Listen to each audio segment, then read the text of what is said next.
Good evening, I'm Rachel Hartog. Indiana schools could apply for up to $50,000 in grant money to improve school safety under legislation that passed a Senate committee today. The school safety bill would provide grant money for schools to do three things: conduct threat assessments of school buildings, purchase safety equipment and technology, and hire school resource officers. Lawmakers who support the bill say they want to shine a brighter spotlight on school safety in the wake of the Newtown school shooting. The total amount of money for the grant fund has also not been determined. And last year's historic drought may have subsided, but its effects are still being felt across the state. Here's more. After the driest year in Indiana's history, trees across the state continue to suffer.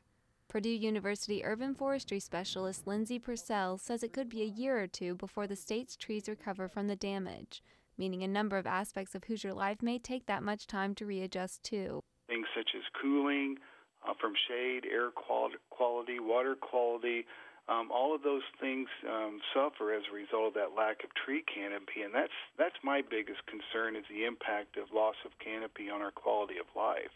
It's going to affect us in a health manner as much as anything. Department of Natural Resources State Forester John Seifert says tulip poplars, Indiana's state tree, were particularly damaged. I anticipate almost all these poplar trees that were significantly impacted to the point that they may never recapture the vigor they had before the drought event. Seifert says foresters in the field are consulting with private landowners around the state to help aid recovery. Purcell encourages residents to water and mulch to help combat the stress trees are experiencing, and strongly warns against using fertilizer or pruning trees that are showing signs of damage. And here's a look at the weather. Tonight, partly cloudy, lows around 30. Tomorrow, mostly cloudy with a 30% chance of snow, highs in the upper 30s. Tomorrow night, mostly cloudy with lows in the lower 20s. Saturday, partly cloudy, highs in the upper 20s, lows around 16. Sunday, partly cloudy, highs in the mid-30s, lows in the upper 20s. Monday, partly cloudy with a 70% chance of rain, highs in the lower 50s, and lows in the lower 30s. For WTIU News, I'm Rachel Hartog.